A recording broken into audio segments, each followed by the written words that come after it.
बात करते हैं कॉमनवेल्थ गेम्स की। पाकिस्तान विमेंस क्रिकेट टीम जो है उन्होंने फीचर किया है इस साल कॉमनवेल्थ गेम्स में जो बर्मिंघम में खेली जा रही हैं। थोड़ा अपसेटिंग रहा है रन।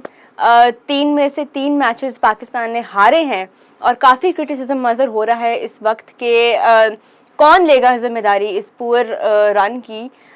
इससे पहले जो सीरीज हमने आयरलैंड में खेली है उसमें भी पाकिस्तान ने कोई मैच नहीं जीता। तो एक तो हमारा इंडिविजुअल प्लेयर लेवल पे एक फेलियर है ही टैक्टिकल लेवल पे, बट अपार्ट फ्रॉम दैट पहले तो आप बताएं कि how do you see Pakistan performance और कहाँ कहाँ पे की फेलियर्स रहे हैं पाकिस्तान टीम में। देखिए, जो आपने जिम्मेदारी की बात की थी तो जिम्मेदारी तो मैनेजमेंट और आपके जो कोचेज हैं डेविड हेम्प और जो आपकी जो कैप्टन है उनके ऊपर आनी चाहिए कि स्पेशली जो आप बारबाडोस से जो आप मैच हारे हैं उसमें जिस तरीके से आगे आलिया रियाज ने बैटिंग की है और आयशा नसीम जो कि आप बात कर रहे हैं कि इस टाइम पाकिस्तान की दुनिया की one of the best power hitters हैं वो, बिल्कुल। और बड़ा उनमें पोटेंशियल है। अभी उन्होंने श्रीलंका के अगेंस्ट भी एक बड़ी अच्छी इनिंग्स खेली थी, तो आई थिंक उनको ऊपर आना चाहिए था। और उसके बाद आलिया रियाज की जो फॉर्म है वो बहुत बड़ा कंसर्न है इस टाइम पाकिस्तान टीम के लिए, क्योंकि पिछले साल तक जो है वो आपकी बेस्ट प्लेयर थी टीम में, बॉलिंग भी थोड़ी बहुत अच्छी कर लेती थी और आके बकायदा छक्के मारती थी वो। लेकिन पिछले 1 साल से जो है वो उनकी फॉर्म में काफी ज्यादा डिक्लाइन चल रहा है। पाकिस्तान ने जिस तरीके से वर्ल्ड कप में आई थिंक खेला था तो उसमें कुछ अच्छी परफॉर्मेंसेज थी। इंडिया को भी पाकिस्तान ने टफ टाइम दिया था, साउथ अफ्रीका वाला मैच बड़ा क्लोज किया था, बांग्लादेश वाला मैच क्लोज था और पाकिस्तान ने वेस्ट इंडीज को हरा भी दिया था। बट इसमें ये प्रॉब्लम है कि कोई मैच क्लोज भी नहीं ना आया, तो it has been a one sided affair throughout the Commonwealth और ये बड़ा एक अलार्मिंग साइन है कि जी आई थिंक एक तो ये कि जो टीम्स थी ऑस्ट्रेलिया और इंडिया वो तो एक काफी जो है स्ट्रॉन्ग टीम्स है। बारबाडोस की जो टीम है यानी कि जो वेस्ट इंडीज से आई थी, क्योंकि कॉमनवेल्थ गेम्स में जो है वो आपकी कंट्री आनी चाहिए, तो West Indies itself is not a country, तो वहां पे बारबाडोस एक कंट्री है तो उन्होंने उनको भेजा था और उसमें भी उनके कुछ ऐसे प्लेयर्स थे जो कि वर्ल्ड कप खेले हुए हैं, जिस तरह हेली मैथ्यूज है, डॉटिन है। तो आई थिंक वो वाला मैच काफी डिसअपॉइंटिंग था, बट आई थिंक पाकिस्तान को ये चीज को सॉर्ट आउट करना चाहिए कि आप जो हम बात करते थे मेंस क्रिकेट में कि जी स्ट्राइक रेट के इश्यूज हैं, पावर हिटिंग, वो चीज अब हमें विमेंस में भी नजर आ रही है कि आपकी इंटेंट ही जो है वो उस तरीके से नहीं है। मतलब कि ठीक है, एक आपके 2 आउट हो गए हैं, आपके अगर 2 आउट हुए हैं वहां पे आके बिस्वा मारूफ ने अगर थोड़ी सी एक स्लो इनिंग्स खेली है, दैट इज अंडरस्टैंडेबल कि आपने इनिंग्स को थोड़ा स्टेबल करना है। लेकिन आपकी इनिंग्स के एंड के ऊपर आगे आलिया रियाज जो है वो 14 रन कर रही है 25 गेंदों के ऊपर, तो ये थोड़ा सा सरप्राइजिंग था। और फिर आपकी जो बेस्ट पावर हिटर है आयशा नसीम, उसको आप भेज रहे हैं जब सिर्फ 6 बॉल्स रह गई थी। तो आई थिंक ये टेक्टिकली जो है पाकिस्तान को थोड़ा सा अपने आप को स्ट्रांग करना पड़ेगा। हम ये नहीं एक्सपेक्ट करते कि पाकिस्तान की जो विमेंस टीम है वो एकदम से ऑस्ट्रेलिया को हराना शुरू कर दे, इंग्लैंड को हराना शुरू कर दे, लेकिन जो आप कर सकते हैं, जिस तरह आई थिंक अभी जो श्रीलंका सीरीज पाकिस्तान ने होम पे खेली है उसमें टी20 पाकिस्तान 3-0 जीता था। हाँ जी। और ओडीआई 2-1, तो उसमें उसके बाद थोड़ी सी उम्मीद आई थी कि पाकिस्तान शायद जो है वो आगे कुछ अच्छा करेगा, लेकिन आई थिंक कि ये कॉमनवेल्थ एक ग्लोबल प्लेटफॉर्म है, पूरी दुनिया आपको देख रही है और आप अपनी कंट्री को रिप्रेजेंट कर रहे हैं, तो काफ़ी जो है वो डिसअपॉइंटिंग था। बिल्कुल, और टैक्टिकल लेवल पे तो मज़ेदार बात हो ही गई है और सब लोगों का क्रिटिसिज्म उसी वक्त आ जाता है जब मैच चल रहा होता है। लेकिन वो ये कि जो गलतियां एक मैच में होती हैं जिसकी वजह से हम हारते हैं वो मैच, जो एक लैक ऑफ एफर्ट नजर आ रहा होता है। टॉप ऑर्डर का तो इशू जो है वो वर्ल्ड कप से जो है वो चल रहा है। Apart from that lower order में भी कोई रिस्पॉन्सिबिलिटी नहीं ले रहा। Bismah Maroof is not the only problem right now, because जाहिर है बड़ा आसान होता है स्केपगोट करना कि अच्छा ये कैप्टन है, इनको स्ट्रेटेजाइज करना चाहिए, बट आई थिंक कि प्रॉब्लम अब खाली इंडिविजुअल लेवल पे नहीं है। कोच जो है पाकिस्तान टीम के, आपने बोला डेविड हेम्प, उनकी भी बहुत जिम्मेदारी बनती है कि एक ओवरऑल अप्रोच में एक चेंज आना बहुत ज़रूरी है। जिस तरह पाकिस्तान क्रिकेट टीम में आया था अराउंड द टाइम जब मिकी आर्थर आए थे, एक पूरा ओवरऑल अप्रोच चेंज हुआ था, उससे फिर आपका वो ट्रिकल डाउन होता है ना फिर प्लेयर्स के अंदर। और I think Bisma needs to also recheck कि वो किस तरह की लीडरशिप करना चाह रही हैं। देखिए, एक मैच था अभी कराची में, मैंने वो मैच कवर किया था, पाकिस्तान वो मैच जीत गया था, लेकिन फिर भी जिस तरीके से एंड पे पाकिस्तान बड़ा रिजर्व होके खेल रहा था कि आप इजी विन है आपके लिए और फिर भी आप मतलब कि इस चक्कर में है कि हमारी बैटिंग कोलैप्स ना हो जाए, ये इस मेंटेलिटी से आपको निकलना होगा। स्पेशली टी20 क्रिकेट में, वनडे क्रिकेट में समझ सकता हूँ 50 ओवर से लंबी क्रिकेट, लेकिन टी20 क्रिकेट में अगर आप ये सोच रहे हैं कि जी अगर हमारे 3-4 आउट हो गए तो हम क्या करेंगे, तो आपने मैच वैसे भी हार जाना है। अगर आप विकेट्स बचा के मैच खेल रहे हैं तो आप you are unlikely to reach the par score. तो आई थिंक ये जो इंटेंट है उसको जो है पाकिस्तान को चेंज करना होगा। इंटेंट को चेंज करना पड़ेगा एंड एक वही बात है कि अब इस तरह जूनियर लीग हो रही है and it's a great initiative, लेकिन at the same time I think कि इस वक्त हमारी नीड ऑफ द आवर ये भी थी कि एक विमेंस की लीग कराई जाए। एक लिमिटेड आपके पास कैलेंडर ईयर है, उसके अंदर ऑलरेडी एक मेंस की लीग आप कर रहे हैं, आपका डोमेस्टिक अलग चल रहा है, तो आई थिंक पीसीबी को यहाँ पे थोड़ा प्रायोरिटाइज उनको भी करना चाहिए। तो खाली लड़कियों की गलतियां नहीं है, ये एक ओवरऑल प्रायोरिटी आपका जो इशू है। इंफ्रास्ट्रक्चर है, देखें जो आपका डोमेस्टिक सर्किट है, जब तक वहां पे कंपटीशन नहीं आएगा तो you are unlikely to progress, you are unlikely to develop. जब आपके ऊपर कोई प्रेशर ही नहीं है कि मैंने आगे जाना है, उसका आपके ऊपर कोई प्रेशर नहीं है, आपका एक पूल बना हुआ है कि 15-20 प्लेयर्स का, उसी में से अगर सिलेक्शंस हो रही हैं और आपके ऊपर प्रेशर है ही नहीं डेवलपमेंट का, तो आप कैसे जो एक्सेल करेंगे। तो आई थिंक एक तो जो नंबर ऑफ मैचेस हैं उनको ज्यादा करना होगा, आप ज्यादा जो है प्लेयर्स को इन्वॉल्व करें। ठीक है, आई नो कि उसमें शुरू में जो क्वालिटी ऑफ क्रिकेट है वो इतनी ज़्यादा नहीं होगी, लेकिन आपके लिए ज़रूरी है कि जो बाकी प्लेयर्स हैं तो उनको एक्सपीरियंस मिले और आगे जाने का उनके ऊपर जो है वो प्रेशर हो। तो आई थिंक इंफ्रास्ट्रक्चर के ऊपर काम करना बहुत इंपॉर्टेंट है। और मैं थोड़ा सा आई थिंक मेरी सिंपैथीज भी है विमेंस टीम के साथ, क्योंकि लोग उनको कंपैरिजन शुरू कर देते हैं मेंस की तरह से। पाकिस्तान की जो मेंस की टीम है वो 70 साल से खेलती है और आप उनके शुरू के 20-25 साल निकाल के देखें, they were among the worst teams in the world at that time. अगर आप 60s निकाल के देखें, अर्ली 70s देखें, टाइम लगा था। पाकिस्तान का जो विमेन इंफ्रास्ट्रक्चर है, आपने फर्स्ट टाइम जो वर्ल्ड कप खेला 97 में खेला। ऑस्ट्रेलिया और इंग्लैंड की जो विमेंस टीम है वो 90 साल से क्रिकेट खेल रही है, वो 1930s में जो है वो उनके आपस में टेस्ट मैचेस हुए हैं। तो एक तो आपका जो वो एक डेवलपमेंट फेज, मैं तो समझता हूं कि पाकिस्तान अभी भी एक डेवलपमेंट फेज के अंदर ही है। जो आपकी विमेंस टीम है उसको आपको पास करते हुए टाइम लगता है। तो आई थिंक थोड़ा सा ठीक है, सिंपैथीज हैं, लेकिन अब 20-25 साल भी ये काफ़ी अरसा है। उसमें से आपने काफ़ी स्टार प्लेयर्स जो हैं प्रोड्यूस किए हैं, द लाइक्स ऑफ सना मीर, भी फातिमा सना को जो है वो ICC emerging player of the year का अवार्ड मिला है। तो आपके पास अच्छे टैलेंट्स हैं, अब आपने उनको जो है वो फाइन ट्यून करना है, उनको एक अच्छी आपने प्लानिंग बनानी है। और खाली हमारा अपना कैलेंडर ईयर नहीं, अब थ्रू आउट द ईयर इतने अच्छे प्लेटफॉर्म्स हैं for them to participate in. अभी फेयर ब्रेक हुआ था, we saw our women went there, अच्छा एक्सपोजर मिला है। लेकिन फिर भी ये एक इंडिविजुअल लेवल की अब डिबेट नहीं रही है, इसमें बहुत ज़्यादा ज़रूरत है पीसीबी को, मैनेजमेंट को, कि आप एक डेवलपमेंट फेज से गुजर तो रहे हैं, but are you pouring in the right amount of investment and facilities, ताकि आपका डेवलपमेंट फेज ये स्ट्रेच आउट ना होता रहे, थोड़ा कम हो। एंड आई थिंक हमारे बात करना ज़रूरी है अबाउट जवेरिया खान ट्वीट, जो कि उन्होंने भी एक बहुत इंपॉर्टेंट पॉइंट रेज किया है कि आप, it is very easy to criticise and एक आप जब स्वीपिंग स्टेटमेंट्स बनाते हो about players when they underperform, but you fail to understand के मुश्किलात क्या है वुमेन्स टीम को, तो अपना जो क्रिटिसिज्म है वो क्रिकेट तक रखना चाहिए। And please please please private उस पर्सनल लेवल पर जाके प्लेयर्स को टारगेट करना, अटैक करना, when you don't even understand what they go through through out the year, ये आई थिंक लोगों को आइडिया नहीं है। लोग समझते हैं कि जो क्रिकेट टीम है वो आपने कोई एक बटन दबाना है और वो क्रिकेट टीम बन जाएगी। मैंने अभी एक रिसेंटली मैंने ट्विटर के ऊपर मैंने इस तरह के कुछ पॉइंट्स रेज किए। I mean nothing against Afghanistan, I know that they have very talented players, but they have been playing cricket for like 15 years और अभी तक वो एक भी मैच टॉप 6 टीम के अगेंस्ट नहीं जीते। वो वर्ल्ड कप में गए थे, they lost all the games, उनके पास इतना टैलेंट मौजूद है। तो आई थिंक ये थोड़ा समझने की जरूरत है। पाकिस्तान जब मेंस की टीम जब डेवलपमेंट फेज में थी, शुरू में आपको मैचेस जीते, लेकिन वो प्लेयर्स थे जिसमें फजल महमूदन, जो कि पार्टीशन से पहले इसकी जो है वो खेल रहे थे क्रिकेट। जब आपके लोकल प्लेयर्स इन्वॉल्व होना शुरू हुए तो आप 12-13 सालों में सिर्फ 2 मैचेस जीते थे। न्यूजीलैंड मेंस टीम आपके सामने है, शुरू के 40-50 साल निकाल के देखें, they were among the worst team. India की परफॉर्मेंस आपके सामने है, ग्राफ है ना, जो तो आई थिंक एक क्रिकेट के अंदर जो डेवलपमेंट होती है ना, अगर आप हिस्टोरिकली देखें तो कम से कम 25 से 30 साल लगते हैं। तो आई नो कि पाकिस्तानी टीम को 25 साल हो गए हैं विमेंस टीम को, बट अब ये आहिस्ता आहिस्ता उस फेज की तरफ जा रहे हैं और होपफुली आगे जो है, क्योंकि एक इंपॉर्टेंट चीज़ अब ये भी है कि सुनने में आ रहा है कि जो क्रिकेट है वो ओलंपिक्स में भी आ रही है, और अगर ओलंपिक्स में आएगी तो 2 टीम्स होंगी, मेंस की और वुमेन्स की। और ओलंपिक्स में बहुत सारी टीम्स नहीं जाती, जैसे वर्ल्ड कप में 16 टीम्स होती हैं, तो ओलंपिक्स में इस तरह नहीं होगा, आपकी 8 या 10 टीम्स जाएंगी। तो अगर पाकिस्तान विमेन्स टीम उन 8 या 10 में से फीचर नहीं करती तो ये आपकी कंट्री के लिए बहुत बड़ा सेटबैक है कि आप जो है वो एक one of the leading countries हैं, मतलब कि इन टर्म्स ऑफ क्रिकेट, और आपकी विमेन्स टीम जो है उसमें क्वालिफाई नहीं करती। तो ये आई थिंक आगे बड़ा इंपॉर्टेंट है पाकिस्तान के लिए।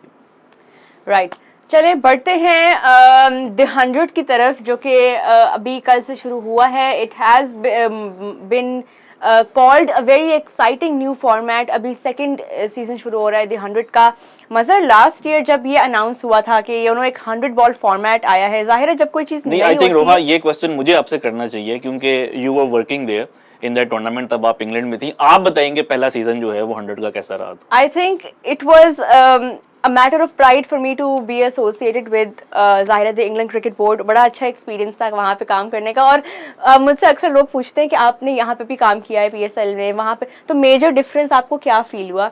तो आई थिंक मेजर डिफरेंस जो है, और जो मेरा की एक टेक अवे था फ्रॉम दैट एक्सपीरियंस, वो यही था कि एक बहुत प्रोफेशनल लेवल पे काम होता है। मतलब जो सबसे लो लेवल पे बंदा काम कर रहा हो और सबसे टॉप लेवल पे they are given the same respect. और आई थिंक कि ये चीज़ अगर हमारे यहाँ पे भी आ जाए तो आई थिंक हमारा तो खैर ब्रांड PSL का बहुत ज़्यादा इस्टेब्लिश हो गया है। But it was great to see कि लेकिन in women's terms of cricket जो उनका एक आइडिया था कि हम नए फैंस को लेकर आ रहे हैं, यंग बहुत फैंस ज्यादा को, तो वो हिट हुआ है वो फॉर्मूला उनका। बाय द वे, हम जैसे लोग जो कि क्रिकेट को फॉलो करते हैं, जिनको पता है कि अच्छा एक ओवर में 6 बॉल्स हैं और ये आपका टारगेट है, इसको आपने chase, for those of us who are familiar with the sport, थोड़ा कंफ्यूजिंग था। I am not gonna lie, मैं खुद वहां पे ग्राउंड में खड़ी होती थी, मैं देखती थी अच्छा ये स्कोर इतना रह गया है, अच्छा अभी तो ओवर पूरा नहीं हुआ, तो बॉलर क्यों चेंज हो गए, इस तरह की बातें। Even the commentators were a bit confused शुरू में ना। पीटरसन और Darren Sammy, they are all part of the team.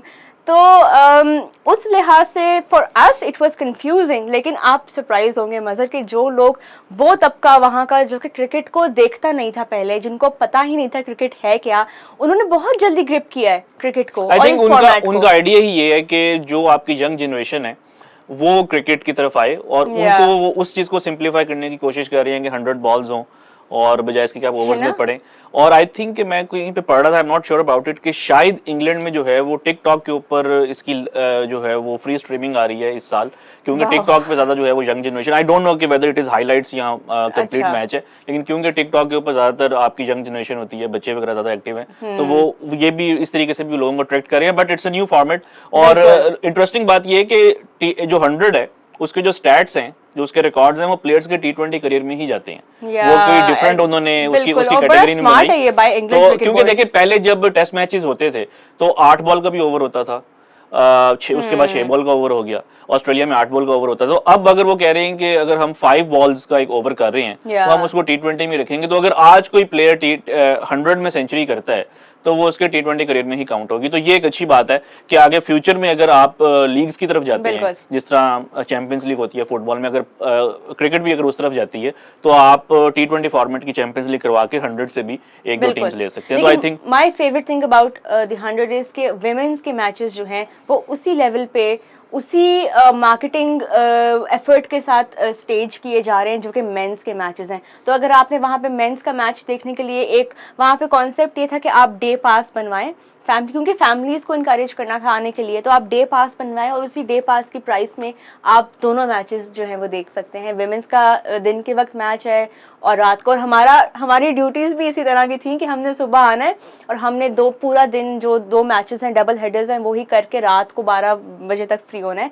तो ये एक बड़ा अच्छा रहा कि जो क्राउड आपकी मेंस गेम पुल कर रही है ना, वही क्राउड आपका विमेंस टीम की कम से कम सेकंड इनिंग्स तो आके देख रहा था। तो एक ये बहुत अच्छा मुझे लगा। एंड प्लस ये आगे के लिए हमारी विमेन टीम के लिए भी एक बहुत बड़ी अपॉर्चुनिटी है कि 100 में जाया जा सकता है। अभी पाकिस्तानी प्लेयर्स जो है, आई थिंक 3 प्लेयर्स हैं हमारे मेंस के जो गए हैं, जो फीचर हुए हैं इस साल।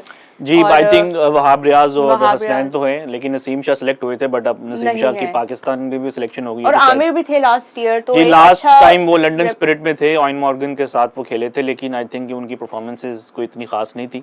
बट आई मीन अब आमिर जो हैं वो CPL में जा रहे हैं, बिल्कुल। तो उसके बाद जो है फिर ऑब्वियसली पाकिस्तान में भी डोमेस्टिक क्रिकेट होगी और PSL होगी, तो अगर उसमें परफॉर्म करते हैं, इवन आई थिंक अब तो अपॉर्चुनिटीज बहुत ज्यादा हैं। बिल्कुल। तो अभी इस साल एक तो पाकिस्तान का बड़ा बिजी सीजन था, Netherlands tour, then Asia Cup, then England tour, वरना आई थिंक पाकिस्तान के काफी प्लेयर्स जो हैं वो इस टूर्नामेंट में फीचर करते हैं। पर आप सोचें कि विमेंस हमारी जो टीम की प्लेयर्स हैं, जो स्टार प्लेयर्स हैं, सोचें वो वहां जाएं, वो खेलें, हेदर नाइट के साथ खेलें, सारा टेलर के साथ खेलें, कितनी अमेजिंग अपॉर्चुनिटीज होंगी। तो आई रियली होप के सूनर देन लेटर हमारे पास वो अपॉर्चुनिटी आए और हमारी जी, आई थिंक आप मैं feature आपको बता करें। रहा हूँ कि जो आयशा नसीम है, Yeah. ये आप देखिएगा कि इन द कमिंग फ्यूचर ये एक बहुत पॉपुलर प्लेयर होंगी, क्योंकि जिस तरीके से वो पावर हिटिंग कर रही हैं, मैंने उनके जो कुछ मैचेस देखे हैं और अभी बहुत यंग हैं, मतलब कि शी इज जी नॉट इवन हाँ 19 जी, येट।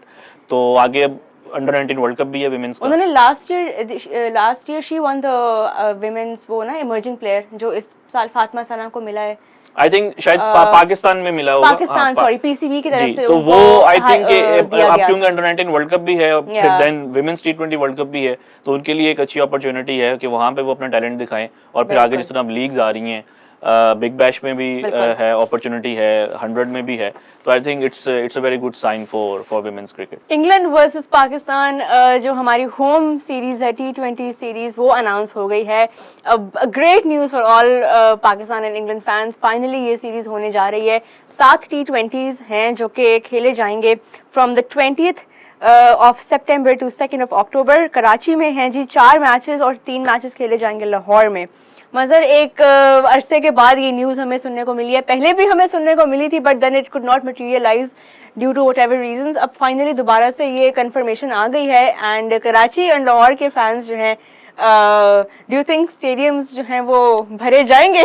T20s हैं। बिल्कुल, आई थिंक क्राउड जो है वो आना तो चाहिए, क्योंकि इंग्लैंड की टीम 17 साल के बाद आ रही है और आई थिंक वर्ल्ड कप से पहले आ रही है, तो बहुत से जो फैंस हैं उनकी नजरें होंगी प्लेयर्स के ऊपर, और आई थिंक इंग्लैंड को भी एक होगा कि उनकी अच्छी तैयारी हो बिफोर वर्ल्ड कप। तो वो अपनी बेस्ट टीम ही भेजेंगे।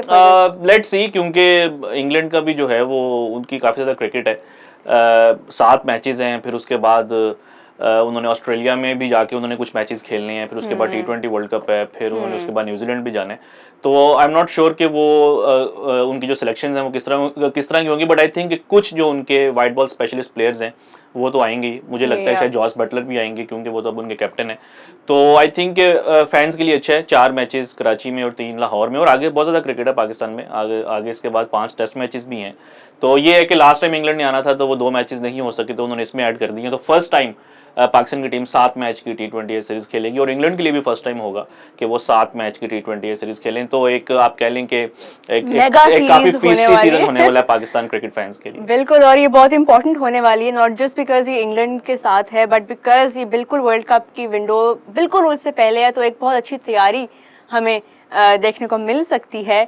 देखते हैं कि कौन कौन से प्लेयर्स जो हैं वो फीचर करेंगे, बिकॉज अभी जो उससे पहले 2 सीरीज हैं वो इंपॉर्टेंट हैं, वो जरा रैप अप हो जाए, then will get an idea of the combinations that we are going for. और फैंस के लिए ये भी बड़ा अट्रैक्शन है आगे in the coming series Asia Cup में, क्योंकि वो रैंकिंग्स में जो है काफी ज्यादा जो है वो उतार चढ़ाव हो रहा है कि पाकिस्तान के टॉप 2 प्लेयर्स थे, बाबर तोबी भी नंबर 1 है, रिजवान नंबर 2 के ऊपर थे, तो अब वो जगह जो है वो सूर्य कुमार यादव ने ले ली है, इंडिया के जो बैट्समैन है। ये कितनी देर तक रहेंगे, लेकिन ये मेन सवाल है कि how long will he be. देखिए मैं देख रहा था कुछ, मुझे इतने ज्यादा ट्वीट्स आए हैं कल लोगों के, और कई लोगों ने क्वेश्चन किया कि जी जहां पे भी आते हैं वहां पे आप नहीं, उन्होंने इस वजह से मुझे याद किया कि वो कह रहे थे कि ये कैसे जो है रिजवान की नंबर 2 चलेगी रैंकिंग, इसने तो सिर्फ 5 मैचेस में अच्छा किया है सूर्य कुमार यादव ने। तो देखिए ऐसा नहीं होता, आप अगर जो रैंकिंग्स है उसका एक एल्गोरिदम है, उसमें ये नहीं देखा जाता कि प्लेयर किस कंट्री से उसका ताल्लुक है। जब बाबर आजम नंबर 1 बने थे T20 रैंकिंग्स में, तो सिर्फ उन्होंने 17 मैचेस खेले थे, after only 17 T20 Is Babar Azam became number 1 in the T20 rankings. तो अब सूर्य कुमार यादव 22 मैचेस के बाद जो है वो नंबर 2 के ऊपर आए हैं, तो लोगों का पाकिस्तान के फैंस जो हैं वो इतराज कर रहे हैं, तो ऐसा नहीं होता। आई थिंक एक एल्गोरिदम है जिसको कि फॉलो किया जाता है, एक प्रॉपर जो है एक अपना फार्मूला होता है आईसीसी रैंकिंग्स का, और आगे जो है आई थिंक एशिया कप बड़ा इंटरेस्टिंग होगा, क्योंकि it will be Babar versus Surya Kumar Yadav versus Rizwan, क्योंकि ये टॉप 3 हैं और तीनों जो बैटर्स हैं उस टूर्नामेंट में एक्शन में होंगे। अभी वैसे वेस्ट इंडीज के साथ और भी मैचेस हैं, इंडिया के 2 मैचेस हैं, तो हो सकता है कि by that time Surya Kumar Yadav number 1 बन जाए, लेकिन वो बन भी जाते हैं तो एशिया कप में यार, मतलब what a fantastic player exactly. I think उनका अगर आप स्ट्राइक रेट देखें तो 170 का उनका स्ट्राइक रेट है, तो इट इज वेरी इंप्रेसिव। तो फिर एशिया कप में आई थिंक काफी इंटरेस्टिंग होगा। चले, a lot of cricket to look forward to, और नेदरलैंड्स की सीरीज अभी है 16th ऑफ अगस्त से शुरू हो रही है, and then of course Asia Cup and the big match that is to be played on August 28th, India and Pakistan. A lot of excitement for that one. Usually हमें काफी महीने पहले से पता होता है कि इंडिया पाकिस्तान का क्लैश आ रहा है, लेकिन इस बार जो है वो थोड़ा टाइम कम है एशिया कप के विंडो में। And then we are likely to play another game with India on the following Sunday, क्योंकि टॉप 2 जो हमारे ग्रुप की होंगी hopefully so we will get to watch plenty of India and Pakistan match, and शायद final भी। मेरा ख्याल है इसी नोट के ऊपर आप टूर्नामेंट अब आप इसको खत्म कर सस्पेंस यहाँ पे हम शो को जो है वो रैप अप करते हैं। I leave you with that thought और a lot of cricket coming up, and you will be seeing a lot more of us, and thank you so much for watching our show and for engaging with the show. अपना बहुत ख्याल रखें, and we'll see you next time.